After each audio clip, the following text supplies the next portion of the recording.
Welcome to X Gate. We're back here. Today we're going to talk a little bit about current events and also do a little dive because I get a lot of questions about North Korea and what's going on with them and should we be scared. And, especially they're coming more into the frame now of the news about since they're sending troops to Ukraine to fight alongside with the Russians. But first, today, I think yesterday, news that was pretty big here, especially like in the Navy community and the military community, was the we had a couple Navy F-18s, either two or it might have just been one, but Navy F-18 Super Hornets shot down in the Red Sea, but they were shot down by friendly fire. So, as looking at this, I mean, this is a pretty major mistake, you would say, or flaw or something that we could do friendly fire because I don't know if you know how anti missile systems work and anti drone systems. So, if you have a carrier strike group out there, they're going to be flagged by destroyers and and different ships around them that's going to make up the strike group to protect the carrier, to protect the strike group, but to also do intelligence gathering missions and such and all that. But when it comes down to enemy aircraft or it comes down to missiles being shot at the ship, so one of the ship's primary defense systems called it's a Slick 32, and it's usually in the combat area. So what this machine does is it was made by Raytheon, and what it does is it's an electronic warfare suite. So what this does is it can jam, it can manipulate, and sometimes completely like disable electronics on an incoming missile, on an incoming aircraft, on an incoming, different stuff of that nature.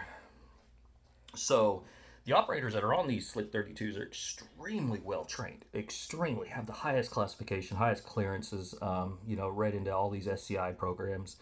And some are even read into SAP programs of different natures. But what happens is these guys are so trained that they can tell an electronic signature of a Russian missile, a Chinese missile, or anything just by its electronic signatures, and they can figure these out immediately and realize and understand if they should attack it, if they should down it, or if they should just monitor it.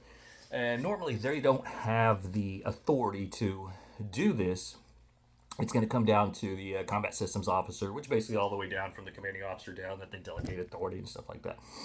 So the fact that these aircraft were on radar, and I know that they picked them up on the Slick 32, and the fact that that they didn't even attempt to do electronic warfare on this or things, it's kind of mind melting in a way because you think about it.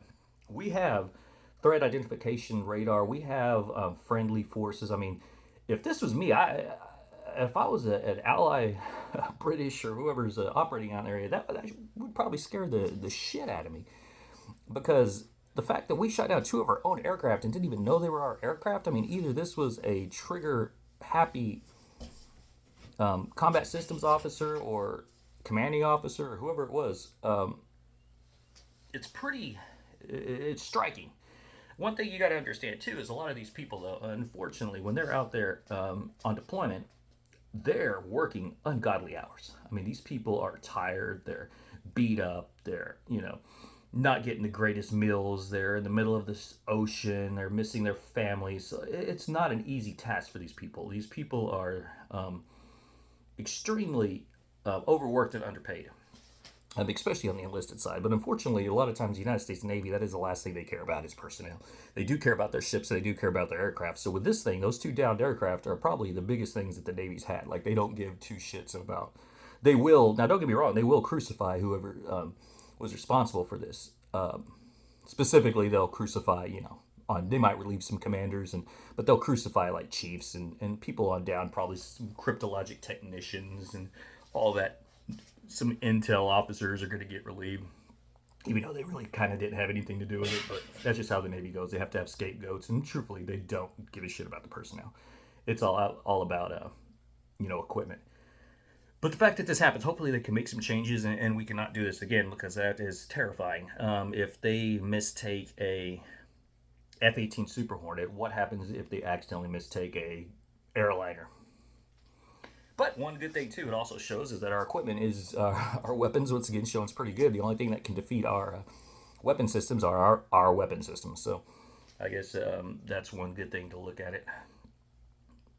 So beyond that, luckily the aviators are alive and they're doing well. So I mean that's a good thing. If it could have been a whole different story if they would have not been able to eject prior to being hit. Uh, I would like to also see how transparent the Navy is going to be on this because normally the Navy they don't like bad press because they get enough of it, and especially if you remember with the ship collisions and the ships destroying Japanese fishing boats and stuff like they had that information had to come out and they were kicking and screaming just to have that up because they don't like anything bad press. So it's going to be funny to see how the not just the DoD but the Navy itself how it's going to attempt to put this out there in the world and how they're going to spin this and who they're going to make a scapegoat. Because I assure you, whoever's going to be the scapegoat who gets in trouble is probably not the person that actually did it or the person responsible. Because the person responsible is probably going to be some, admiral or some captain, and all they're going to make them do is retire or resign. Where an enlisted person's going to be like literally hung, not actually hung, but you know what I mean. They'll be put up on court martial and stuff. So we'll watch to see how that goes. Second, now we're going to be talking about a little bit about North Korea. So I see North Korea's in the news, and normally when they're in the news, it's not for good stuff. But this time they're in the news. It's not necessarily good for us or good for the world, but it's kind of good for them. Um, to understand North Korea, you have to kind of go back to the Korean War. So when the Korean War happened, you got to remember the North Koreans attacked South Korea and completely decimated. They pushed them back and took them all the way to Seoul. So the peninsula at one point was going to be unified. And you got to remember that this time we also had the United States was in Korea when this attack happened, and the U.S. Army was pushed all the way back to the Pusan perimeter by the North Koreans because the North Koreans had taken over Seoul and they had almost unified the entire peninsula at this time. And the ROK forces, Republic of Korea, which are the South Korean forces, and the U.S. Army were unable to really stop this advance. So at this time, when they created a Pusan perimeter to protect what was left of the ROK forces and the U.S. Army that was there, is when the Navy and the Marine Corps came in to kind of save the day. And this, I'm sure you've heard in history, was the Incheon landing where they came up behind them. And the Incheon landing was specifically difficult because if you've never been to Seoul or you've never flown into Incheon Airport or seen Incheon, the high tide and the low tides are extreme. So when it's at low tide, you're talking about stuff that's worse than quicksand, that there's no way you could do an amphibious landing there. So the time period for these amphibious landings from the Marine Corps and the Navy had to be exactly precise, or they would have just been stuck out there in the mud and they would have been left out there as sitting ducks. And remember, this was after World War II, not too long after World War II as well, when the Korean War happened. And at this point, remember, after World War II, there was actually talks that they were saying that they wanted to disband the Navy because back in the old days, the Navy was all battleships. And then when the battleships got destroyed in Pearl Harbor, it was like, oh, it's all about the aircraft carriers. And they realized the carriers. But then after World War II, they figured that the Navy was like kind of obsolete, that we might not be using them anymore. Because, now we had the newly formed U.S. Air Force, and they're like, the Army can handle some of the small boats. Anyway, so after Korea, the Navy and the Marine Corps, they ended up being the key to us pushing back the North Koreans. So after the landing, the Marines landed in Incheon, which is, even over D-Day and all that, it wasn't as big, but this operation was absolutely phenomenal, and it went perfect.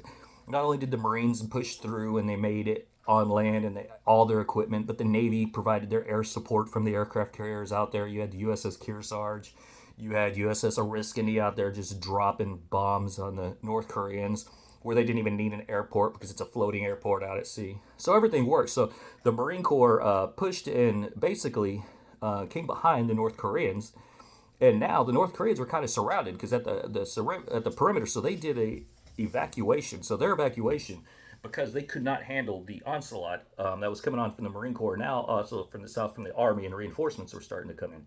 So as they're pushing in and they're pushing back up, the North Koreans did a full retreat, and the full retreat was back up to Pyongyang. They pushed them all the way to Pyongyang, which Pyongyang is the capital of North Korea, which is in North Korea. So at this point now we have basically unified the peninsula under United Nations, because the war, of course, was under the United Nations. It wasn't an American war, even though the Americans were providing the bulk of the equipment and the personnel.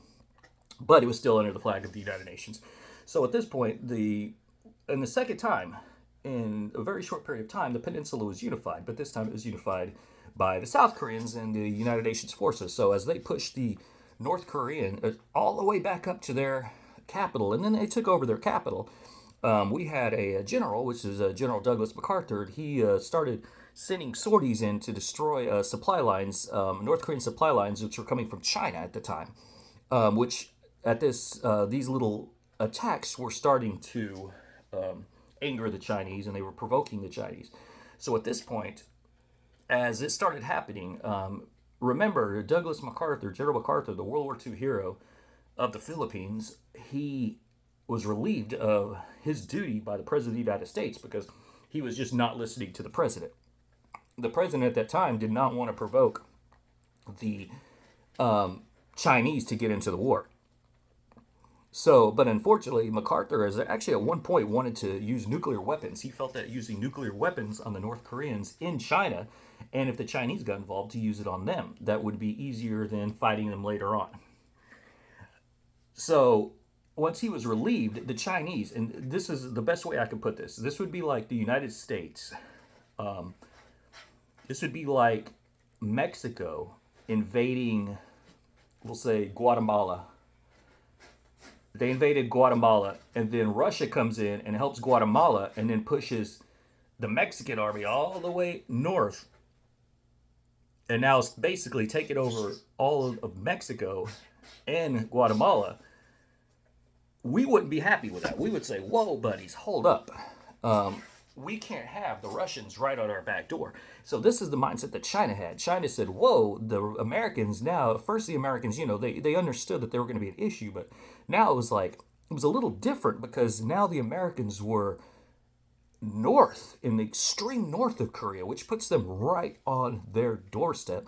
So the Chinese, remember, the Chinese clandestinely were also supplying the North Koreans. I mean, of course that was happening because they were both communist countries. But we basically kind of, had a de facto, we're not going to fuck with you, you don't fuck with us. But then we started fucking with them. And at that point, that's when China entered the war. And China entered the war with not superior technology, superior weapons. They entered the war with superior numbers. And those superior numbers worked out well because once they attacked the UN forces, the Americans, or no matter who they were, could not handle this onslaught from China. So this onslaught that came in, just pure numbers. I mean, there are stories of people using artillery, and the artillery is getting so hot that the shells are blowing up in the tubes because it's just they were firing so much, and they wouldn't put a dent into the Chinese military advance. So the Chinese end up pushing us all the way back, all UN forces all the way back past Seoul once again. And once that happens, they kind of just go back because China was not looking to unify the peninsula at this point, like the North Koreans, where China was specifically in there to say, hey, motherfuckers, step back. So at that point, when they went back, that's when the armistice happened and the 38th parallel. And as you know now, the between North Korea and South Korea, you have the demilitarized zone, which is one of the most heavily mine guarded freaking areas within the world. So even to this day, we still haven't, the war hasn't completely ended. There's still, it's basically an armistice that happened between the United Nations. And that's why U.S. forces on the peninsula of Korea are still under the United Nations command. So that's a little brief history of the Korean War, what happened. So, there's been skirmishes, and North Korea has always just kind of been a thorn in the side of everybody. Because China, at this point, they realized that they have a friend in China. And it wasn't that China liked the North Koreans or China even respected the North Koreans, because that's not the case. China just didn't want the United States to have an area that was right on their border. So they have an interest in keeping the North Koreans there just as a buffer zone. They don't look at them as like allies because they don't even look at them as equals. They look at them as lower type people. So, but they do need them as that buffer zone. So China has kind of been the de facto, we'll say, stepdad to the North Koreans. So the North Koreans know this. The North Koreans know they're needed. So they're always just trying to provoke and, do a little shit to make themselves look like they're still relevant. But the problem is that North Korea, their leadership all the way from the beginning in the Korean War, did not know how to lead. They were communist, but they looked at it not like the communists from like China, where it's more, they do use a type of free market type communism, which is kind of weird, but it's true. They're definitely not free, and their human rights and stuff like that are definitely being, they're going against how the norm is. But North Korea realized that they had to rule with an iron fist, because at this point, they understood that they were going to be kept in power because the Chinese needed them. But they also knew that they were always going to be under the scrutiny and the attack of the Americans and the South Koreans and basically the world. So as North Korea, what they've done, I mean, there was even a point on the demilitarized zone that they have this, they have a museum that's on the demilitarized zone where there was this tree that was in the way of one of the U.S. Army outposts that was blocking the view when they were there. So within the demilitarized zone, as the name demilitarized zone, weapons aren't allowed within this zone. So if something has to happen, like maintenance on a fence or maintenance on this, they have to go in and be unarmed. So the U.S. Army had this tree that was cut down that they needed to cut down because it was blocking an observatory or an observation post that they had. So they go and they cut it down. And as they cut it down, they're ambushed by North Koreans, but they're not ambushed with weapons because weapons aren't allowed there. That would break the armistice treaty. So they attacked them with hatchets, and they attacked them with whatever you call saws and stuff like that. Not saws, but hatchets and stuff of that nature. So they killed a couple of Americans, and those hatchets they claimed that are still bloody with the American blood on them. They built a museum, and it's right on the border of North Korea and South Korea. They say that, I think there's been a couple Swedish diplomats that said that, yeah, it's actually in there, and it's supposed to still have the blood on it, and blah, blah, blah. So they've always been kind of provoking the world, provoking the United Nations, provoking America. So that's just kind of how they are. But unfortunately, like, their leadership is so inept, and they're not smart. They're not smart. But you've got a bunch of morbidly obese morons that are running that country. So the only way they can truly keep that country is through fear. And I remember when I was there, we were briefed, and we had, it's showing like in the 90s, when the Great Famine, because they have famines all the time, but there was a famine that hit that, I mean, I think it was approximately like 13% of the population had starved to death in Korea. I'm talking starved 13%. If that happened like in a Western country, that would be considered one of, it would be crazy. But they were starving to death there. That's how bad it was. So I remember intelligence reports and stuff like that people are reading, especially like back in the 90s and when it started hitting. They were using human bodies. They would process dead bodies, people who died naturally and stuff like that. They would process their bodies for meat just to try to feed people in North Korea because they were starving so bad. I mean, it was horrible. I mean, you can't imagine this famine that they had. And instead of like asking the world for help, they just kind of doubled down on their bullshit. So of course, this is where it comes in when even if it's Kim Jong-un, Kim Jong-un, all these morbidly obese dipshits, they have to control the people. And by controlling the people, they need, kind of like we do, like we were talking about yesterday, they need a boogeyman. So of course the Americans have always been the boogeyman. So they realized though that if information came about in about how South Korea was doing, that they were rich, that they were not starving to death, that this could negatively affect, the ability to control the North Koreans. So that's why they stopped all media from going in. I mean, even to this day, they have massive towers that block radio signals from going into North Korea so that they can't get South Korean TV and stuff like that. They do that because they don't want their people to realize like what squalor they're in. And they also use fear tactics. So, unfortunately, what they've done is created an environment where they're the pariah of the world. And what I mean by that is nobody respects North Korea. Nobody really truly cares about North Korea. So the only way, instead of going and saying, hey, we want to open relations with the world, because of the ignorance of the leadership, once again, their only way of being heard is by acting crazy. I'm sure we've all known that one person that they just act crazy for attention. And this is pretty much exactly what they do. is whenever they need something, like the things are getting really bad, they will go. If you notice, they'll start. Oh, we're creating a nuclear weapon, or we're going to do a nuclear test, or we're going to shoot a missile over the Sea of Japan. They're not doing that to provoke. They're doing that just to be like, please listen to me. Because then at that point, the whole world gets mad, especially the United States. It's like, hey, what the fuck? Why are you doing this? They're shooting, we go on high alert and shit. And then they're like, like clockwork. They're like, hey, we're willing to talk. Let's talk a little bit. Let's do this. Let's talk to. And we're like, oh, okay, yeah, yeah. Because, we've already scared our people thinking that they're going to fucking nuke Hawaii and shit.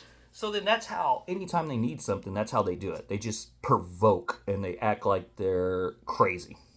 It's attention grabbing. That's the only reason. Every time you see North Korea testing a nuclear weapon, every time you see North Korea shooting missiles over the Sea of Japan, it's 100% for attention of the world because they don't have where they could just come out and get the attention because of the sanctions and stuff. Sometimes when they need sanctions lifted because people are starving to death and they're scared that their military is gonna dwindle because they can't even feed them.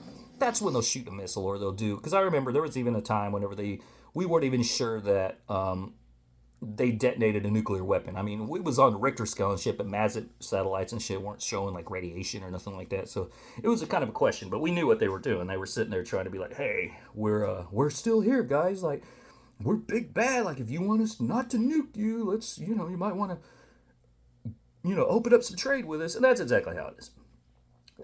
What's going on right now with North Korea is in Ukraine. It's a little different. This isn't an attention-grabbing thing that's happening right now. What this is I don't even know if you would say unfortunate or fortunate, but the North Koreans have not been in active combat since the Korean War in the 50s.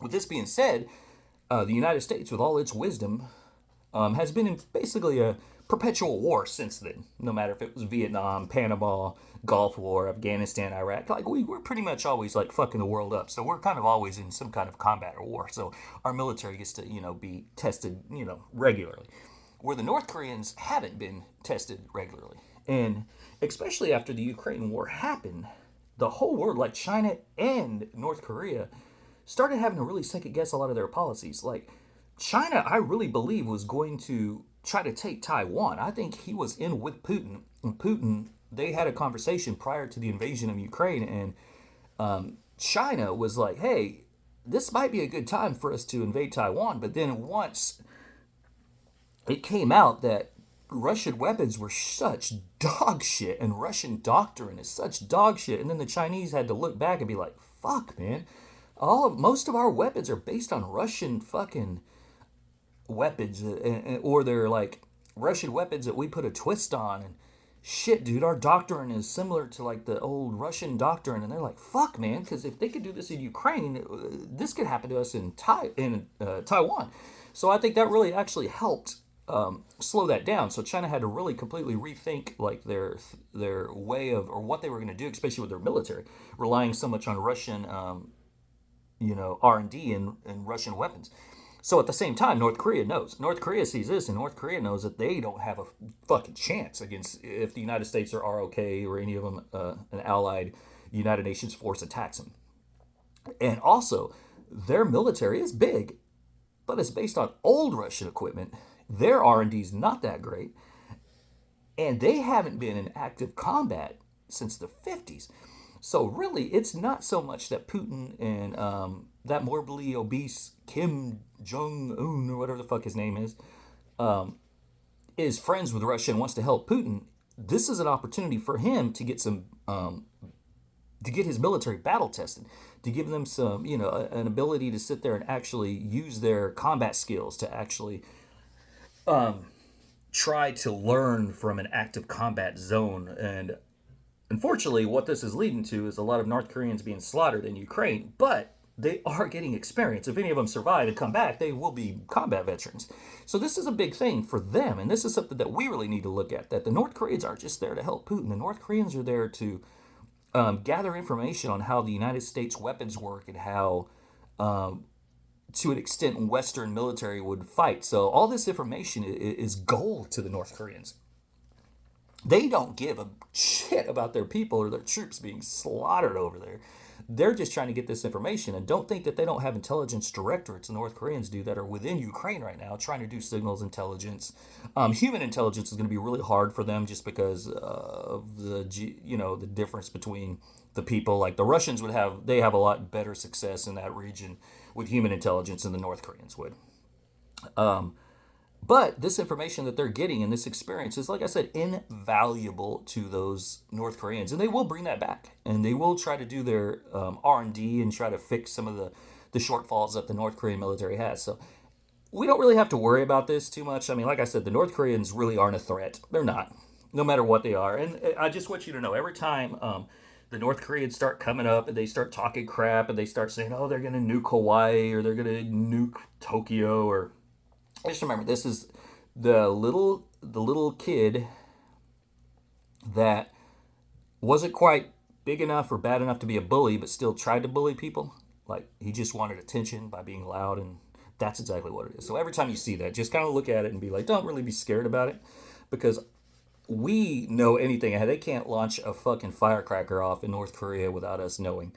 They do, they do have some artillery that could be pretty dangerous if they attacked us, but they understood that if North Korea attacked South Korea at this point, or North Korea attacked the United States or Japan, that it would be the end of the regime.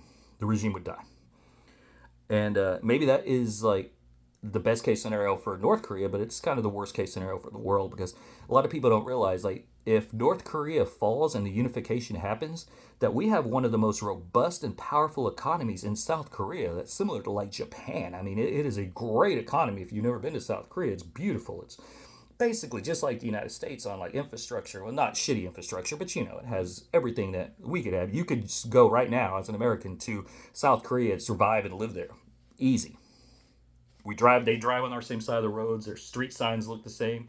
Everything's in Hangul in English. Everything is, you know what I mean? Like, they based everything around the United States, all their infrastructure. So you could, and if you haven't been there, I highly encourage like any American to go to Korea. It's awesome. But here's the problem: is even though it's booming, that we help them out, and it's great economy, and South Korea is just like banging. If the unification happened, say something happened where it was a war, and then it fell like Assad fell, like real quick, like, oh shit, now Kim Jong Un had to take refuge in China. It would be the most dangerous thing in that entire region at that point, because the economy of South Korea now has to take on the entire infrastructure and people of North Korea. Millions of people. And it's not like North Korea has built their infrastructure up so good that it's going to be seamless. No. These are dirt farmers that are in the rice paddies and starving to death and are living in huts. Like, the South Korean economy would shudder and possibly be on the verge of being destroyed if it had to take on all those people. So that's something that a lot of people don't realize, is the unification of Korea. If it happens fast, it is going to be, it will have to be a world effort. Every nation in the world will have to go in there and try to help South Korea, or the South Korean economy will completely crumble. Do they have plans for this? Yeah, they do, but they don't understand that nobody really knows what's going on up in North Korea, and the fact that we do know that their infrastructure is basically based on like pre-World War II type infrastructure. Oh my goodness. And these people are starving. I mean, talk about a humanitarian crisis that we would have on our hands. And that's something that I think the world needs to look at more than, oh, hey, Fat Man is shooting a missile over the Sea of Japan. We need to look at like, oh shit, what happens when the unification happens, and what happens if it happens fast? So that's one thing about Korea, we really definitely need to look at. And just to, like, on a lighter note, just to joke around and, Korean food is the best by far. Out of all Asian food. I mean, I like Thai food, I like Japanese. But if you've never had Korean food, I highly encourage you to go ahead and try that. Go find you a good Korean restaurant in your area. Go to it, and I'll give you some, if you don't really know what it is, because for some reason, every time I used to take buddies to Korean restaurants, I'd be like, oh, I don't know, I don't want to go, I don't know what they eat. Like, well, it was really weird, Americans and their fucking dumbass fucking picky. I want pizza rolls. Give me pizza rolls. I want pizza rolls. That's all I eat. Pizza rolls and chicken fingers and all that. And then if you ask them, hey, you want to go get some Korean food? I don't know. They got chicken fingers. They got chicken fingers. No, I mean, but so I'll give you some. If you ever do go to a Korean restaurant, I highly recommend if you go to go and to leave in the comments like how you liked it. But the best thing that if you've never been before and you're not really that adventurous of an eater, try the galbi. You'll love galbi. It's a beef. Also, the weird thing too is when people are like, "Do you like Korean barbecue?" and everybody thinks it's talking about like Texas or North Korea barbecue, which is North Korean barbecue, North Carolina barbecue. Sorry, I assume though North Korea's barbecue is probably just as shitty as North Carolina's barbecue. Ooh, sorry about that. But anyway, it's not barbecue, so everybody thinks it's out there like, oh, what is this, like meat just slathered in sauce and you can fucking from it. No. It's totally. It's very. Don't even look at it that way. So like, it's not barbecue. It's basically grilled. It should just be Korean grilled fucking meat. But yeah, try it. Please try it. Like, open your palate up, and you'll love it. I assure you, anybody that tries Korean food will leave there, and you will be a fan. I promise you that. So, if there's one thing I could teach you out of this, is just go find your restaurant, and get some Korean food. You'll love it. Don't be scared of that little fat man up north that keeps talking shit because he's just looking for attention. All right, guys. I appreciate this. Hopefully, you learned a little bit of something. Of course, like leave the like if you can, and share it to as many people as you can because we're trying to get it to grow. We'll start talking more about current events and stuff that's happening. All right, peace and love.